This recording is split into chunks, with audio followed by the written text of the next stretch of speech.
370 ने जम्मू कश्मीर, लद्दाख और घाटी के लोगों का कितना। संविधान के अनुच्छेद 373 के अंतर्गत भारत के संविधान के अनुच्छेद 370 के खंड 1 के साथ गठित अनुच्छेद 370 के खंड 3 द्वारा प्रदत्त संसद की सिफारिश पर यह घोषणा करते हैं कि यह दिनांक जिस दिन भारत के राष्ट्रपति द्वारा इस घोषणा पर हस्ताक्षर किए जाएंगे और इसे सरकारी गैजेट में प्रकाशित किया जाएगा, उस दिन से अनुच्छेद 370 के सभी खंड लागू नहीं होंगे। साल 2019 वजीर आजम नरेंद्र मोदी की हुकूमत ने आइन के आर्टिकल 370 को मनसूख कर दिया था, जिसे साबिक रियासत यानी कि जम्मू कश्मीर को खसूसी हैसियत दी थी और इसे सिग्निफिकेंट ऑटोनॉमी दी थी। उस वक्त रियासत को दो हिस्सों यानी कि लद्दाख और जम्मू कश्मीर में तकसीम किया गया था और दोनों फेडरली एडमिनिस्ट्रेटेड टेरिटरीज हैं। वहीं 2019 में जब हुकूमत ने लद्दाख को अलग यूनियन टेरिटरी में बदल दिया तो दफा 370 की मनसूखी का जश्न मनाया गया, क्योंकि लद्दाख पहले से ही जम्मू कश्मीर से अलायदगी चाहता था और बहुत अरसे से इसकी मांग कर रहा था। वहीं संसद में ही लद्दाख के एमपी ने खुशी का इजहार करते हुए इस बिल को हिमायत करते कहा था कि अब सही मायनों में लद्दाख को आजादी मिली है। लेकिन जो वक्त गुजरता गया तो हुकूमत से इस इलाके के लोग नाराज होते दिखाई दिए और 2020 के बाद से वो अक्सर सड़कों पर निकल आए हैं और हुकूमत पर धोखाधड़ी और वादों को पूरा न करने का इल्जाम लगा रहे हैं। कौन से वादे थे सरकार के और लद्दाख के लोगों की कौन सी मांगे थी, उन्हें समझते हैं। लद्दाख भारत का सबसे शुमाली इलाका है और ये एक सहरा यानी कि डेजर्ट है, जहां मुसलमान और बुद्धिस्ट बरादरी के 3 लाख अफराद रहते हैं। लेकिन इलाके में बुद्धिस्ट के पैरोकार का गलबा है, जबकि अगर करगिल की बात करें तो इसमें शिया मुसलमान रहते हैं। इनके मुतालबात में लद्दाख के लिए रियासत का दर्जा, रोजगार, उनकी जमीन और रिसोर्सेज का तहफ्फुज और लेह और कारगिल इजला के लिए एक पार्लिमानी नशिस्त शामिल है। इतना ही नहीं, लद्दाख के लोग छठे शेड्यूल पर अमल दरामद भी चाहते हैं, जो एक कॉन्स्टिट्यूशनल प्रोविजन है जो ट्राइबल पॉपुलेशन को तहफ्फुज फराहम करता है और इन्हें ऑटोनॉमस ऑर्गेनाइजेशंस कायम करने की इजाजत देता है, जो जमीन, सेहत और एग्रीकल्चर पर कानून तश्कील देते हैं। और आपको ये भी बताऊं तो लद्दाख की तकरीबन 97% आबादी ट्राइबल है। लेकिन कुछ अरसे से लद्दाख में लोग एहतजाज पर उतरे हुए हैं और हुकूमत से अपने उस वादे को पूरा करने की मांग कर रहे हैं जो 2019 के मंशूर में था और 2020 में लद्दाख के लोगों से किया गया था।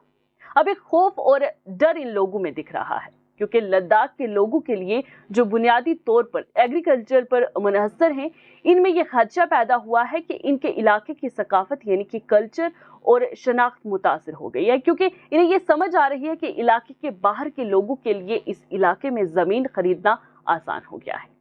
हालांकि भारत की वजारत दाखिला के मुताबिक 5 अप्रैल 2023 तक किसी भी भारतीय कंपनी में गुज़श्ता 3 सालों में लद्दाख में इन्वेस्टमेंट नहीं की और ना ही बाहर से किसी ने कोई जमीन खरीदी। लेकिन इसके बावजूद यहाँ के बाशिंदे जम्मू कश्मीर की तरह लोगों की आमद को लेकर खौफजदा हैं, जहां आदाद शुमार से पता चलता है कि 2020 से 2022 के दरमियान 185 बैरूनी लोगों ने जमीनें खरीदी। वहीं फेडरल होम मिनिस्ट्री ये दावा करती है कि एक कमेटी बनाई गई है जो लद्दाख के मसाइल पर गौर खोज कर रही है, लेकिन लोकल्स का कहना है कि ऐसा कुछ भी नहीं। अगर ऐसा होता तो कोई प्रोग्रेस तो नजर आती।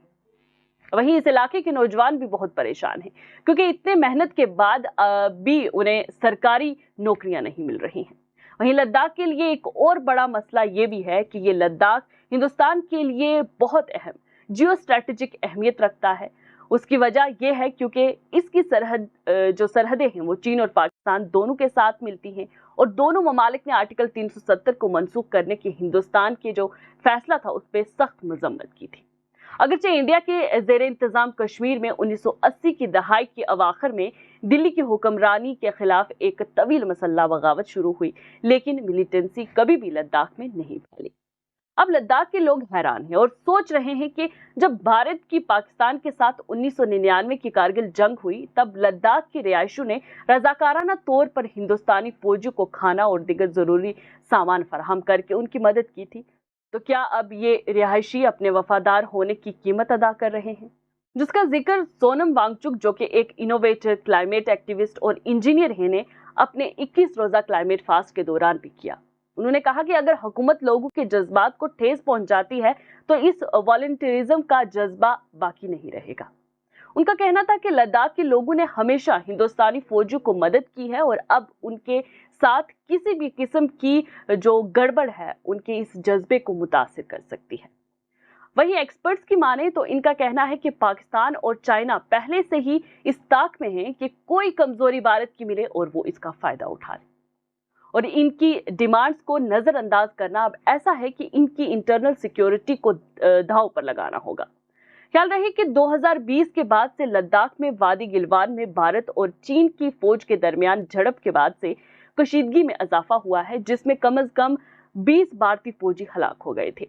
वहीं झड़पों के बाद दिल्ली और बीजिंग दोनों ने फौजियों के नकलो हरकत में इजाफा किया और LAC के साथ बड़े पैमाने पर फौजी बुनियादी ढांचे भी तामीर किए। वहीं चीन के दावे के मुताबिक लद्दाख में दरअंदाजी शुरू की और भारत के 1000 मरबा किलोमीटर से ज्यादा इलाके पर कब्जा कर लिया, लेकिन भारत बार बार चीन के दावे की तरदीद करता आ रहा है। चीनी फौजियों के लद्दाख में दाखिल होने और रिहायशियों को इनके जो रेवड़ यानी के मवेशियों को चराने से रोकने के वाक़ात ने मुकामी शिकायत में इजाफा भी किया है।